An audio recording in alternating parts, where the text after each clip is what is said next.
All right, so we moved from one UFC show to another UFC show. Yes, And this UFC one's pretty 193. big. Yes, Ronda Rousey, Holly Holm. Yeah, it's going to be Rousey and Holm for the bantamweight title, but it's one of two title fights on this show. We also have the strawweight title to talk about. Absolutely, Joanna champion. Against Valerie Letourneau, sorry. Let's start with the main event. It's not a matter if Rousey will win, but how. Yeah, I'm just thinking first round, either a knockout or an armbar in the first minute. I'm thinking armbar, and I have a picture of you, Stevie, with a stopwatch in my head, timing this out. Oh, you want me to be Judo Jean LaBelle for this fight? There you go. Oh, well, no, I won't be standing there with a stopwatch, but I won't be surprised if it ends quick and violently. And you know what? The odds makers feel exactly the same way. You're gonna love this one. Oh no. Ronda Rousey is a minus 1900 favorite. She's in Tyson category right now. Yeah. I thought the line for her last fight was pretty big when she fought Betch Correa, but this one takes the cake. They're really underestimating Holm's power. I mean, yeah, Holm is in theory, Holm can is a hit boxer. one punch. She is a legitimate boxer with legitimate striking. She is good. She's not a cakewalk. No, if she connects on the like, once that door is closed and you hit one punch, all it takes is really one punch to knock somebody out. I mean, she's got a puncher's chance for sure. Well, that being said, Ronda Rousey's striking has improved greatly since the time she broke into the sport. It's true. And when you get a look at her physique these days, you can tell her arms are ripped up and she's clearly got punching power in her hands now. I would not want to be on the receiving end of a Ronda Rousey fist. No, absolutely not. And, I have to ask, since you said Rousey's odds, what are Holm's odds to win here? Plus 1200. Yeah, I know that's tempting for some people out there, but don't do it. It's not gonna happen. Don't do it, but one person will, and if they put down $20 or something, and it's like, okay, well, maybe if you found a $20 bill in the street, it's not yours, and you put it down, no loss, right? I suppose not, but the odds that that's gonna pay off, you might as well have just kept the $20 and gone to Tim Hortons for coffee and a donut. Alright, what about Joanna Champion against Valerie Letourneau? Okay, now you really want a good laugh? Oh, God. The line for Joanna Champion is even bigger. No. Yes, minus 2150 for Joanna Champion. Come on. Yeah, Valerie Letourneau has basically got, as they used to say when Vince McMahon walked out to the ring, no chance in hell. Can you imagine if we have two champs crowned on this show and someone actually put those two together on a ticket? That would be the parlay of all parlays. That would be like turning $20 into $1 million. Crap. Yeah, so if you're really feeling froggy, go ahead and leave. But I wouldn't place bets on either of those. No. And Letourneau is a legitimate fighter. You said this about Holm. I'm going to say this about Letourneau. She's won 4 fights in a row. Mm-hmm. Oh, she's earned the opportunity. Yeah, there's no question that she's deserving. It's just the way Joanna Champion is a striker. I mean, she's going to outstrike almost every other strawweight out there. So it's not surprising that she is that heavy of a favorite. But at the same time, wow. Mark Hunt against Antonio Bigfoot Silva. It's a rematch. Do you really want to see this fight? I don't know if I ever needed to see them do it again. I was perfectly content with the fact that it went to a draw the last time. Mm-hmm. And I guess Hunt is the favorite here, probably because it's in Australia and pretty close to home for him since he's from New Zealand and very popular in Australia. He always seems to end up on the Australian cards. Now, he's minus 265 in case you're wondering. Silva is plus 225. Is this Hunt's retirement fight? If he wins, maybe it should be. Go out on a high note. There is a possible... Sorry.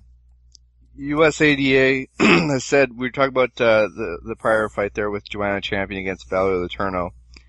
The USADA is warning of a potential violation for Letourneau of its prohibited association rule.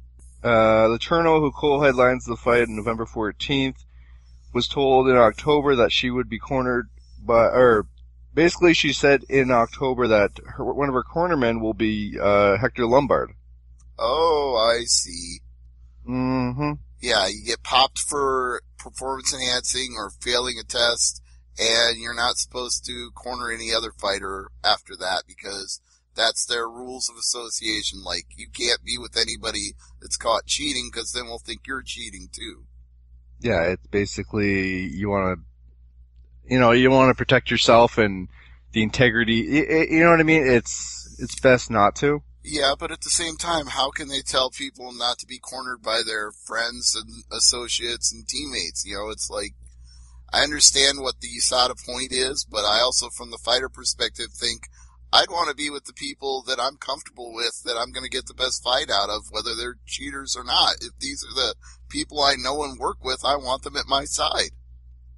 Oh, didn't Diaz corner like his brother while he was under suspension? Probably, but I think that was pre-USADA. Oh, that's true. That's true. Let's move on to Uriah Hall and Robert Whittaker. That's an interesting fight there. Yes, and the odds are about the closest you're going to find on this card, with maybe one other exception, because Uriah Hall is minus 130, Robert Whittaker is plus 110. Coin flip. I'm still favoring Uriah Hall.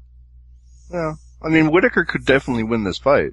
What about Rochold and Struve on the first fight on the main card? I said there was only one other fight with a close line, and that's this fight. Struve is minus 125, Rochold is plus 105. I like Struve, but I think Rochold wins that fight. I'm still gonna go with Struve because I felt like he got his groove back in the fight with Rodrigo. You did not just say that. Yeah, Struve got his groove back. Well, he looked good in the Nog fight, so I think there might still be something left for him. Whoever's recapping this fight for the website, someone please use that headline if Struve wins. Struve got his groove back, UFC results. I mean, has Rochold really fought anybody at Struve's level? I mean, look at his previous fights. He lost to Alexei Oleinik, who's ranked in the top 15 now, and that's pretty much it. Well, I mean, I'm not saying Rochold isn't capable. I'm just saying he hasn't been fighting the cream of the crop. Yeah, but Struve has had that heart issue now. I mean, I don't think he's the same fighter since he came back. Except in the Nog fight, he did look like Stefan Struve of old. Yeah, but that's a very small sample size. That's one fight. I'm still gonna go with Struve. Right or wrong, I'll make my bet and I'll lie in it. I'll take him in this fight. I like the prelims here. Kyle Noak, Peter Sabata, and Anthony Perosh, and Gian Vellante. Obviously, you got the Australian content there. I like it. Richie Vasulik as well. Oh, yes, of course. But it'd be an interesting fight. Fight Pass fights start at 6:15 and FS1 and TSN for the prelim on the second level there, and then the main card on pay-per-view starting at 10. Which means in Australian time, they must be starting this show at like 10 in the morning. Yeah, something like that. So have a good breakfast, folks, if you're down under. Oh, speaking of breakfast, there was something you completely left out about the Bellator show. Oh, no. You totally forgot to mention Breakfast with Fedor. I don't know what you're talking about. You seriously have no idea. They announced this during the Bellator show. It was in my post-fight recap. All I remember from Fedor this past week was his supposed opponent, but that might not even happen now. Well, Breakfast with Fedor is what they're calling the New Year's Eve show that's put on by Rising Fighting. Oh, right. That's the title. I forgot. Yes, yeah, because it starts at 10 in the morning on New Year's Eve. So get up and we'll have Breakfast with Fedor as you watch him have a fight in Japan. And the reason I mentioned we were kind of getting overkill on the tournaments when we talked about this earlier is because when they announced Breakfast with Fedor, they announced King Mo was in a Grand Prix on the Rising show. He's in another tournament already. Enough with tournaments, people. Well, yeah, right. We've got the situation with Fedor's opponent because the last I heard it was a retired Japanese pro wrestler. Oh, please tell me they're going to get the ring announcer who I'm thinking of. Lynn Hart? Yes. She'd almost have to be. Oh, yeah. I mean, they brought her in for Bellator Dynamite 1. Yes, that was intriguing for sure. All right, so let's move on to the news. And UFC wants to have Silva next time they have a show in Brazil. Yeah, well, I'm sure they would. He would be a big draw, so if they can, they will.